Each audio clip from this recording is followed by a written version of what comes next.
Hello folks, welcome back. It's been a minute, but I'm out on a walk. We're in the middle of October at the minute. Autumn is in full swing, and every time I've been coming out lately, I've been seeing so much stuff. And so I thought it'd be kind of cool just to talk you through what I'm looking for when I'm out in the woods. And this is both as an environmental science enjoyer and as a bushcraft enthusiast. So yeah, I guess we'll have a walk and see what we can find. So we've got something quite cool on here. And these are a fungus, these black blobs, called King Alfred's cakes. Also known as coal fungus, I think. Let's see if I can just... Now, you see how that's kind of just turned into dust? This one's called Daldinia concentrica, and you can just about see it's got concentric growth rings. But you throw a spark into this, and you've got a coal to start your fire, so it's really good for a bushcraft enthusiast to know. Yeah, it can be found growing on dead and dying ash, mostly. I think it can colonise other trees, but it loves ash. And carry on. Wow, look at this guy.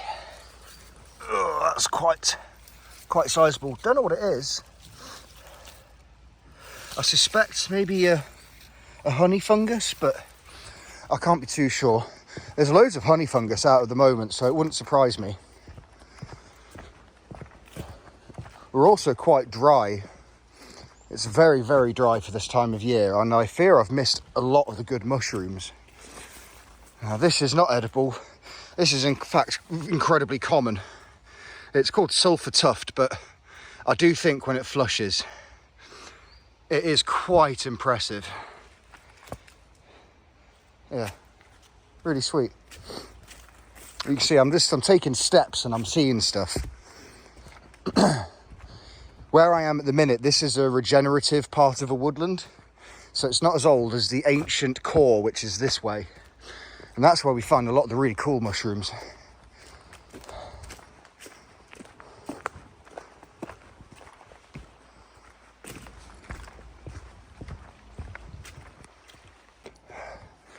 What I'm also doing when I'm out is I'm taking note of where there's any pine trees. That's a pine tree just there, Scots pine.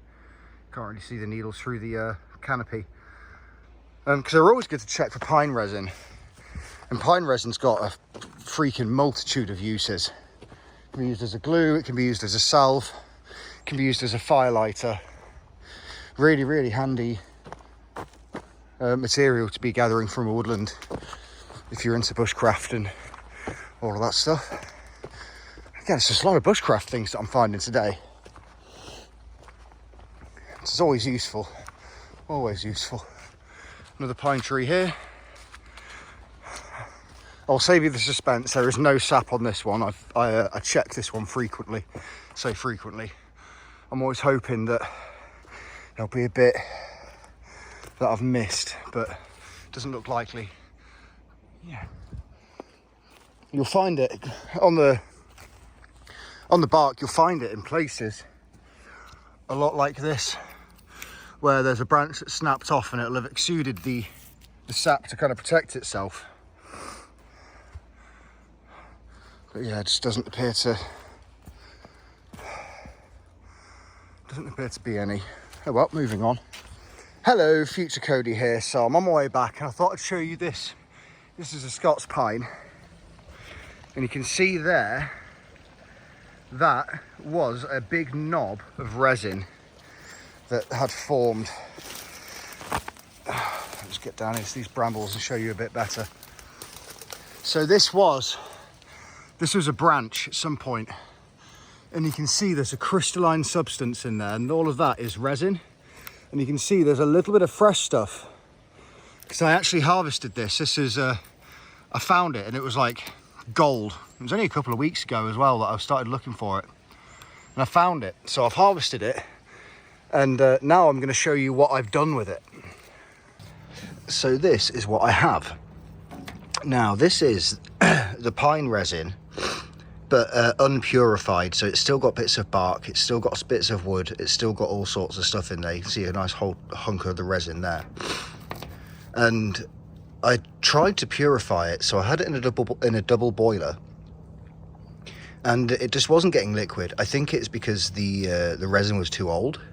So what I did is I took the concoction, so it was just like a jammy mess of wood and resin, and I slapped it onto a piece of kitchen roll, folded it over on itself, and I've made little firelighters.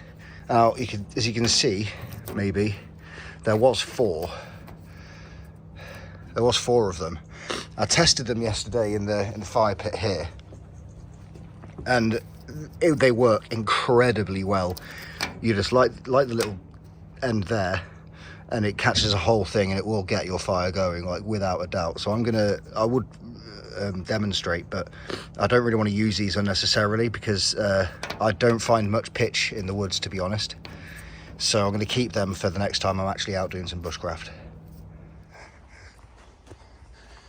This is technically a mixed woodland, but it is mostly deciduous, mostly, and a lot of it that's not is yew, which is not useful for much unless you're making bows. Oh, way up. Oh, what are all these? Oh, someone's been turning them over. So that, I think, is going to be trooping funnel cap. In that it's trooping, as in we've got lines of them, and it's got quite a funnel on the cap. I'll get a proper idea of that, but I think this is trooping funnel. I think it's edible, not 100%. I don't actually eat mushrooms. I don't really like them. Yeah, good little patch of them though. Good stuff.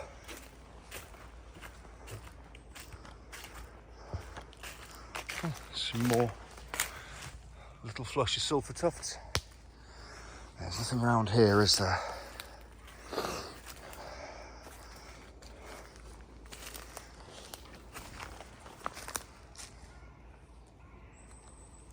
Nope, nothing around here.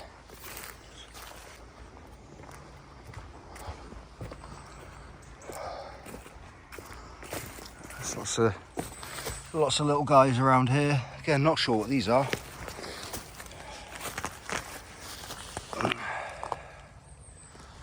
Yeah. Quite old though.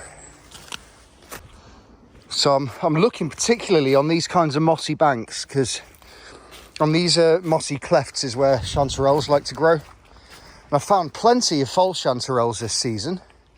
I haven't found any actual chanterelles, which is frustrating. Never actually found one in all my years of looking for mushrooms. Ooh! There we go, that's what we're talking about. So this is Amanita muscaria. It's the Mario mushroom. It's the quintessential autumn toadstool. And it is beautiful. That's what we want to find, interesting stuff like this. It's beautiful. So these white specks, it's common on most Amanita species, but it's the remains of the volval sac. So when this is developing in the ground down here, in fact, if we brush away, we might be able to find a bulbous foot. Oh, not really. Anyway, so this comes out of like a bulb, and this white stuff is remains of the kind of the layer that was on the outside. So as it grows and as it expands, it cracks this layer open, and so you're left with these little white bits.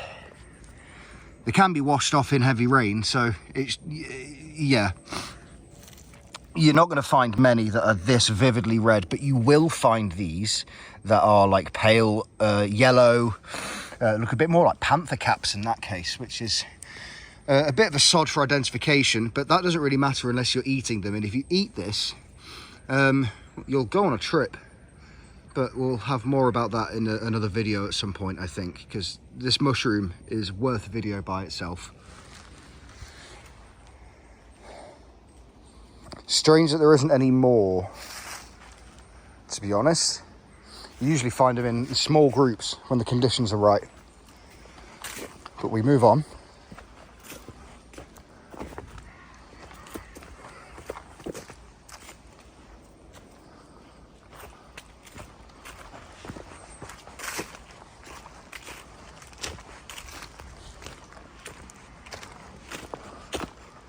So I often like checking on this bank over here as well. I found a few bits here in recent years, including seps or penny. Oh, speaking of which. Oh, well, I mean, that's a bit buggered, isn't it? So something's had this already.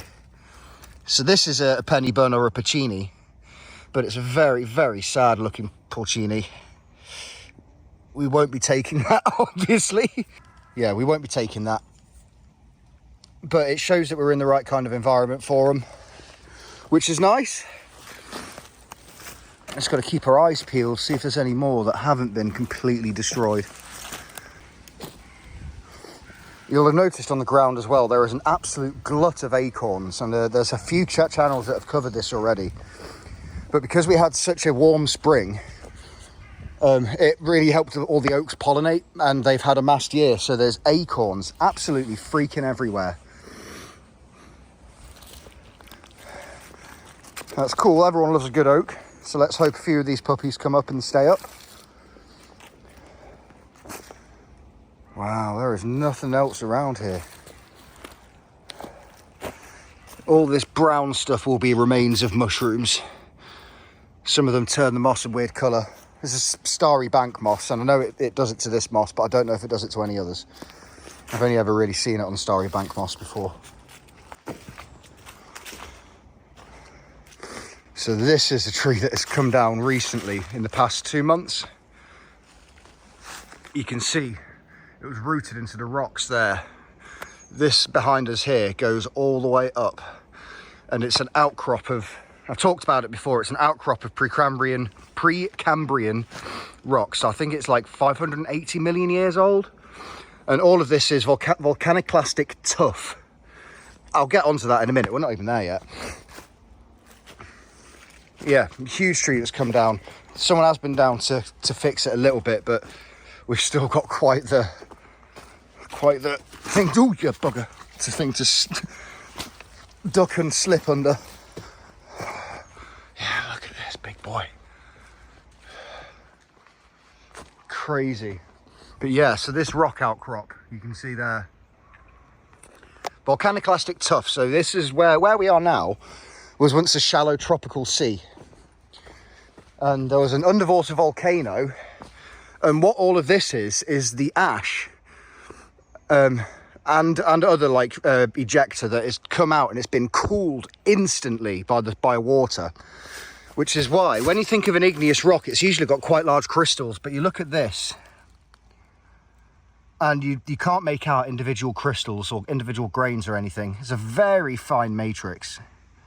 Very fine indeed. Yeah, pretty cool stuff. Moving on.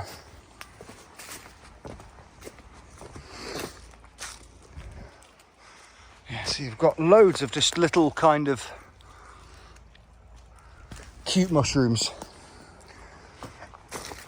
To a novice like me, it's impossible to know every single mushroom that's coming up. So I try and start with the most common and the most interesting, and then work my way from there. I think I want to go down here, this little track, just because it's going to be quite dry up there, and if I can get to a bit of lower ground, it may just be a little bit more damp and more hospitable to our mushroom friends. Because the reason mushrooms come up when it's wet is because the kind of, if I understand this correctly, the infrastructure, if you will, is in place already, and all they do with water is just swell up what's already there, which is why they come up so quick. They haven't necessarily got to grow, they've just got to swell up, which is why, yeah, they come up in the rain.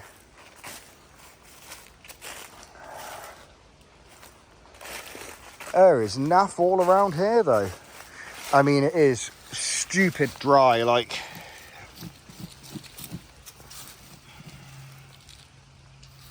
it's really dry, really quite dusty.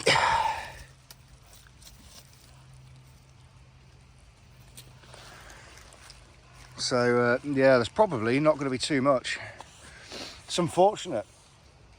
We've had such a dry year this year. Oh, I'm also looking for... I don't think I want to take this because I think that's likely... Is that going to be a pigeon feather?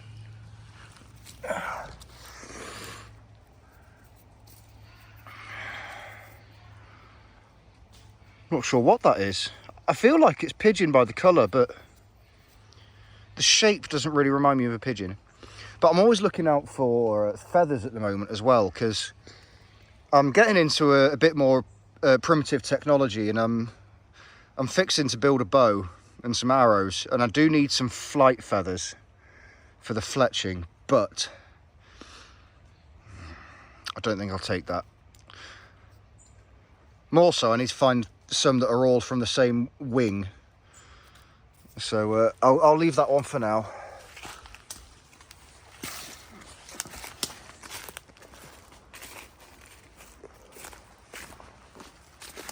Make our way back up to the path. So I was just watching an atomic shrimp video. Kind of what gave me the kick up the arse to do this video, to be honest. And he's down in the New Forest. And he mentions that a lot of people ask why his forest is so clear on the ground. There's no like herb layer, there's no understory. And he says because they have deer free roaming, free grazing over there. So they're eating all the little plants, which is, you know, that's fine. That's their place in the ecosystem. But we don't have that here, and look how overgrown we are. I do think some of this does need a bit of cutting back because there's no grazers here. I've seen muntjac and I've seen I think a roe deer. But I've seen them in my hundreds of times in this woodland. Seen them 3 or 4, a handful. I really apologise about the sniffling, by the way.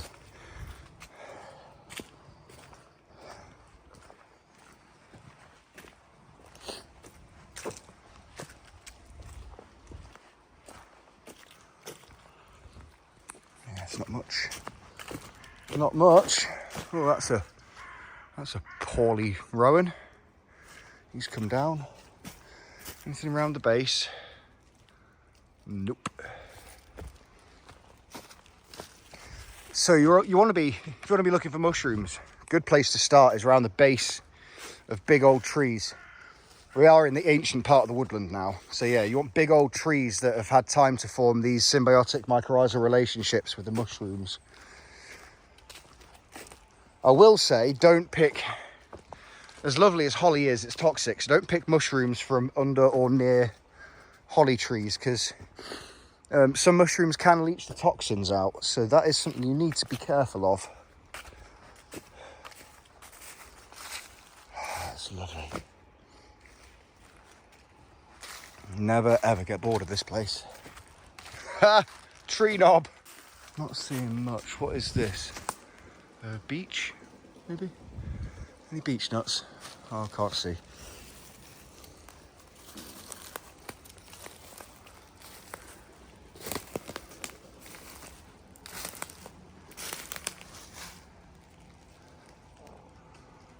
Look at this guy that's come down as well.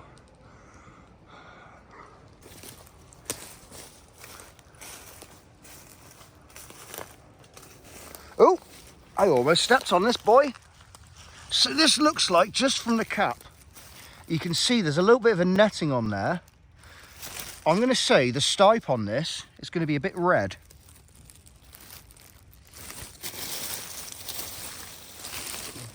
There we go, red at the bottom. So this is a red cracking bolete. So this is the same family as Porcini. This is edible. It's also tiny. So I'm going to leave it. Wait, it is a... Yeah, see, there's the pores underneath. You can just about see them there. Yeah, red cracking bolete. Good. It's a good sign that there could be some penny buns around here. Seps, Porcinis, whatever you want to call them. There could be some. So let's have a bit more of a snoot around here. Oh, there's another. very small red cracking bolete. Now you can see the cracking a lot better on there now. Yeah, red cracking bolete. Cool.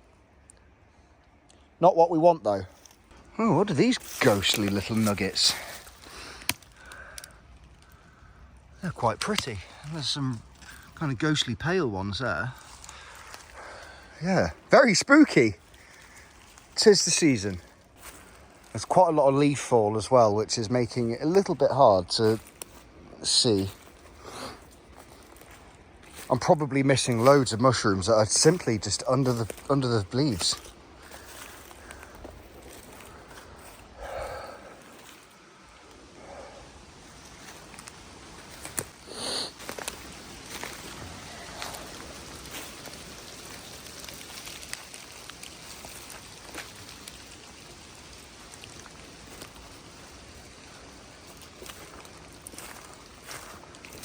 I think it could rain today, which would be fantastic. I would not mind that. Let's head back to the path again. We've had a peruse. There's not much. Not much that we want. Some cool mushrooms though. I do love red cracking boletes.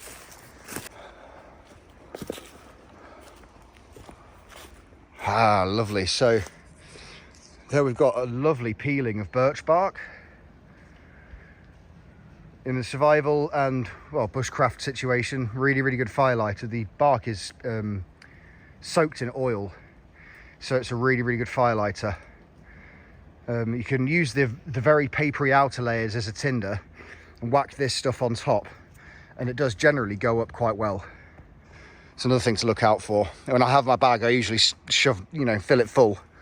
No, maybe not full, but I usually fill it. I'll get a good bit.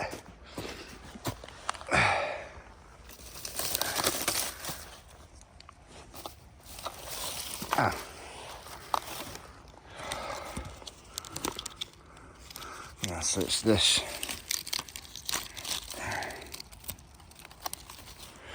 This stuff. Now you can see that's kind of tinted red, and that's the sap, that's the oil that you want.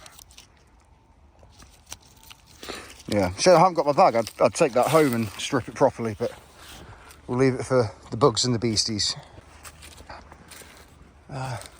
More ghostly little ones. I see these all the time, and I must have ID'd them 5 times by now, and I never ever remember what they are. So annoying. I do my best. There's only so much you can remember. I'm into so many things, I've got so many interests that I cram my head full of all of it and remember none of it. Now that's obviously a pigeon feather, and the one we looked at earlier did not look like that. It was not that shape. Gosh, I wonder what it could have been. Probably is just a pigeon from a different part of the body. I think next time I find a kill site, I'm going to have a look at the feathers there and see what I find. Gosh, just look at the freaking acorns, man. Everywhere.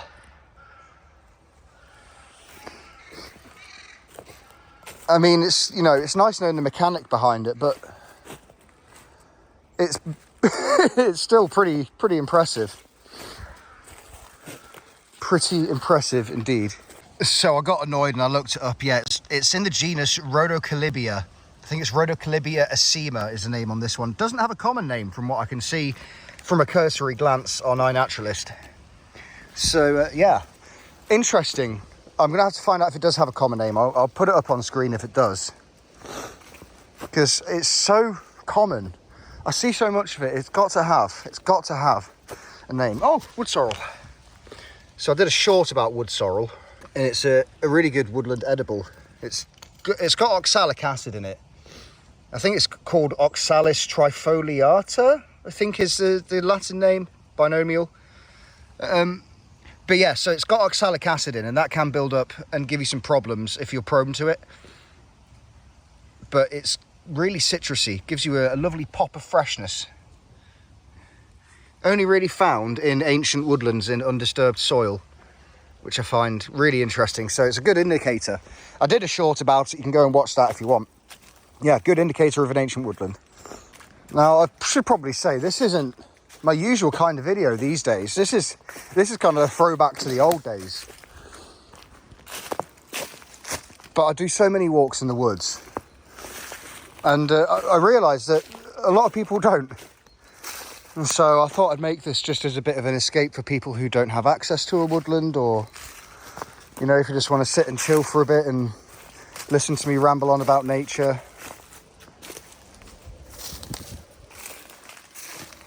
I also just wanted to convey, well, I wanted to convey the kind of peace that autumn brings in the woodland. But with the jackhammers going off in the background or whatever it is, that isn't happening. So yeah, I'm going to look on this ridge. Oh, hey, oh, big old polypore. So this is a birch polypore. This is quite a large example, actually. Now, if I put you under there, you can see it's probably, well, I hope you can see, it's very tight. So it's a bracket fungus. But this is another really good woodland mushroom in terms of medicinal value, as well as the spores on the underside can be peeled off in a layer and used as an antiseptic kind of antibacterial wound dressing. If you've got a little cut on your finger, you can whack some of that on it. And again, you can see how saturated with oil this bark is by how red it is. That'd be a really nice limb to harvest for some more. Actually, I might come back for that at a later date.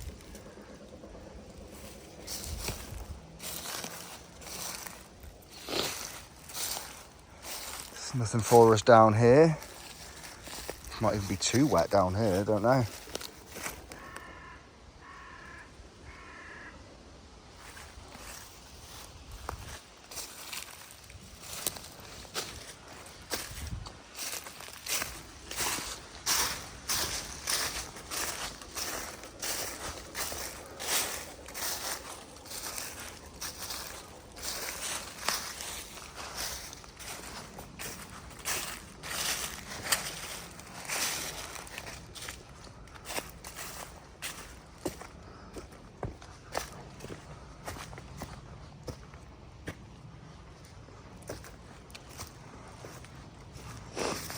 Ooh, some lovely already peeled stuff. Ah, yeah, beehole. Oh wow, I just stabbed myself. Cheers, dude. Thank you.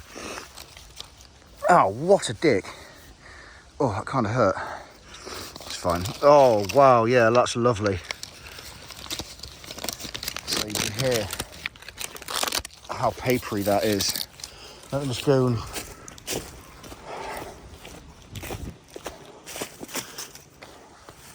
accidentally hit stop record.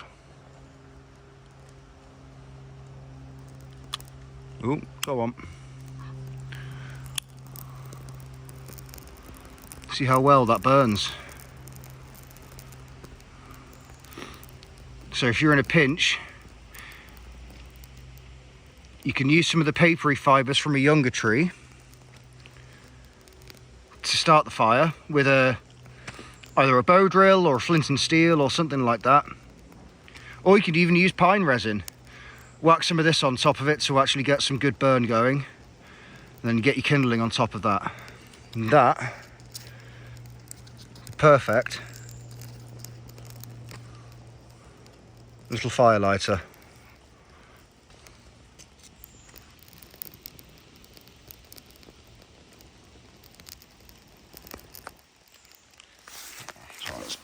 Actually put that out so you don't think of being irresponsible.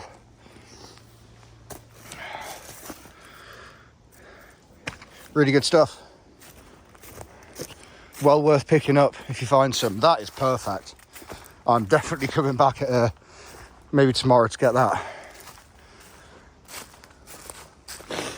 Now, so all of this on here is it's all bulbous. I think it's bulbous honey fungus. Loads of it back here. Some rather fresher specimens down at the bottom there. All over this log, all the way along. It's been the year of the honey fungus. I've seen so much of it. Well, if you enjoy this kind of video, let me know if you want more of it. Like I say, I stopped doing it for a while. while I was focusing on getting the motorbike side of the channel up and kind of established. I feel like I've done that now.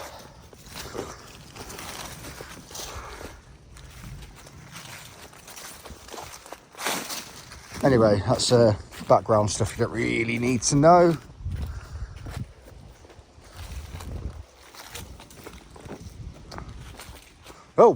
Oh my, okay. That's what happens when you're looking down. Don't notice there's a giant tree come down. Come off? Yeah, I think that's a branch come down.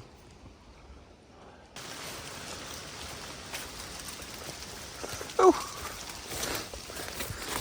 So this cute little fun little guy, fun little guy, I did not mean to do that, is a milk cap. Now, if I get my little mushroom knife out,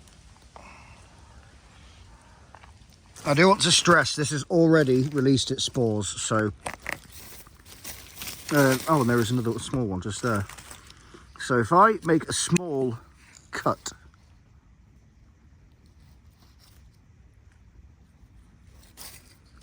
it should exude milk. Wow. Oh, sorry. That's interesting. Oh, how am I going to do this while I'm holding the camera? So I'm certain that is a milk cap. Maybe it's old. It's certainly not milky. Interesting. Oh, that's really caught me by surprise, that has.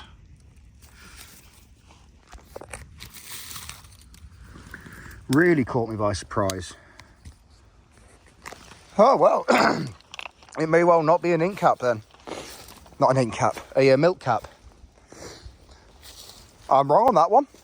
Maybe. So it could just be old. The milk could be dried up.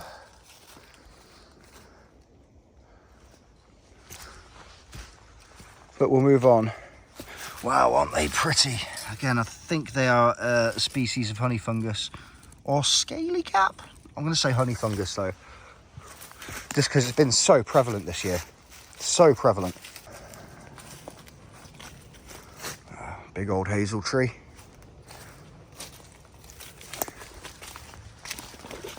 I don't suppose there's any nuts left at this time of year. Wait, is that hazel? It could be hornbeam actually. Looking at the leaves. Does hornbeam grow like this? Does it have that growth habit? Oh, so many questions. But it's just because it's got these horns almost on the edge. See it a bit better in that one. That to me reminds me of hornbeam. A hornbeam's a bit spikier on the leaves. I think this is a hazel. The bark looks like hazel. The leaves look a little bit atypical, but that could just be a phenotype. Strange. So I'm thinking out loud, but these are just the kind of things that go through my head when I'm out looking at all this stuff. We've got the remains of a base here. Yeah. That definitely used to be a base, didn't it? And that's the problem with this woodland. You can't really make bases because the kids will just come and destroy them. Make bases. I'm a 34-year-old man. Bushcraft base, you know what I'm saying?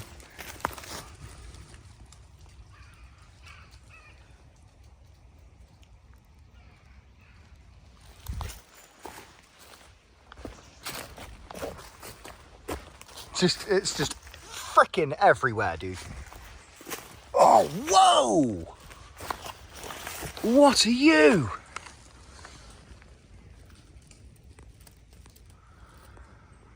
Oh, that is really trippy. I need to get an idea on this one. I have no idea what this is. Yeah, so this is a deer shield. And I do know deer shields, but I've never seen them in this form.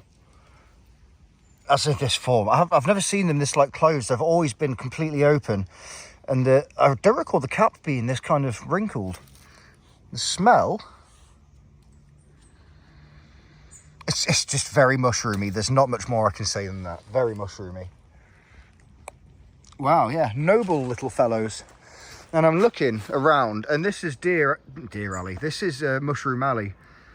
Now, it's quite grainy on the picture, but all of these like little specks on mushrooms that I can see at a distance that have all come up, it's crazy. They must be honey fungus. I can't think of anything else it could be.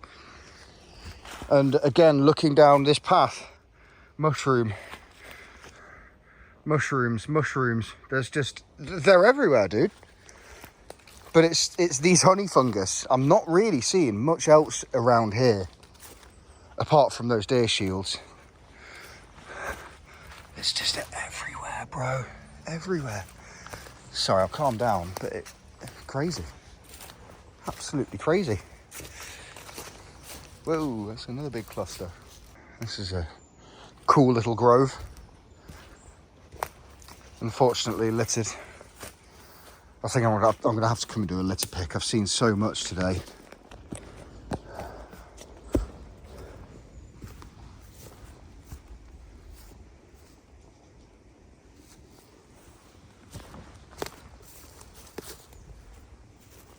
Absolutely everywhere. I don't know my way out from here.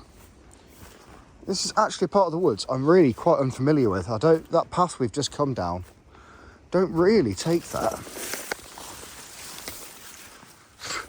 But you can see we're getting into kind of wetter habitat because of all the sedge that's come up. I think it's all pendulous sedge. Usually at this time of year, this place is quite swampy, like around this area. That's why I don't really come down here. But this is great. This is a fine path. I think this is a path.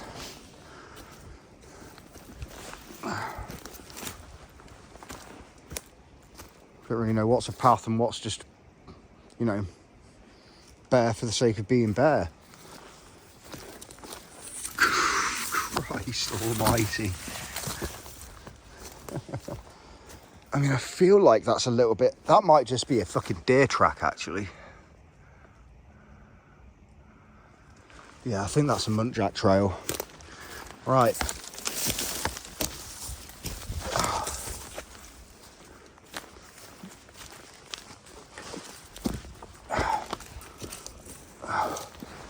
Cool.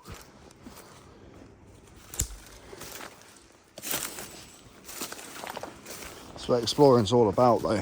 Love this.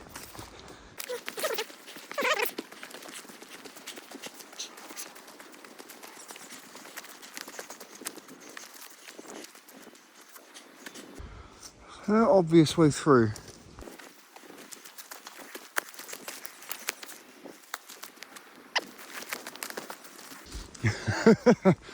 I guess I'm just going to keep going this way until I hit a path, because I'm bound to.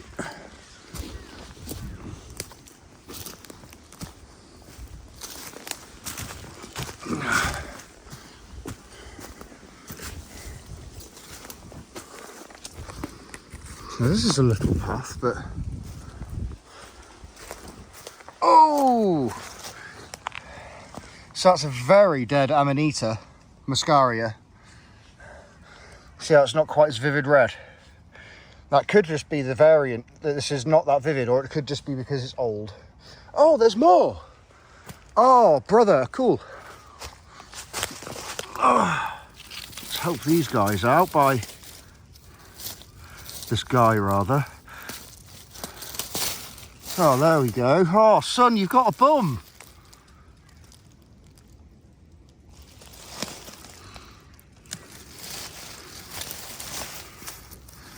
There you go, little guy. So this has got the bulbous base. You can see the kind of the sac on the bottom there. There's another dead one there. There's another one there. There's another one there. They are very old. Brilliant. I should get lost more often. That was sick. Whoa, beautiful. Oh, sorry, getting excited again. Oh, wow, look at these. Oh, they're beautiful.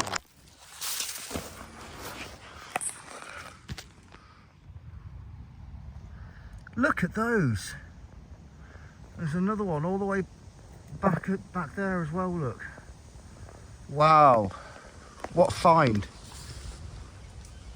This is brilliant. King of the woods for me. Absolute king of the woodland. Yeah, that was a really cool find, man. So with that, I think I'm gonna leave it there. Love you, leave you. Thanks for coming along with me on this one. It's been a bit of a different video, so if you've stuck around, thank you. Let me know if you want more of this kind of stuff, because I'm out walking all the time and I'm seeing new stuff all the time. So yeah, let me know. Thank you. I'll see you in a bit.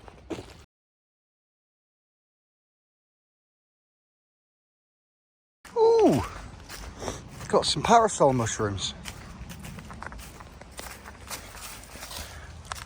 Yeah, look at this guy. Oh, there's a fly on it. And then another little one next to it. So these guys can get huge. I think I've got a picture of one that I found that was like bigger than my hand. I'll put it up here if I have got it. These are inedible. You can eat these. They're quite identifiable just because of their size. They've got a similar kind of scaling to the Amanita. And they've also got the skirt from the remains of the volval sac there, just there. Yeah, good eating mushroom, so I'm told, but again, don't really like them. And you can see just how bulbous the base gets. Oh, you bastard!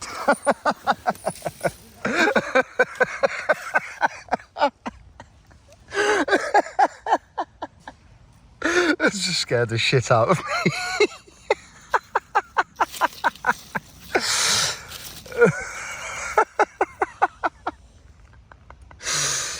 Oh well, I mean, I've got to leave the clip in because I was halfway. I can't even remember what I was saying.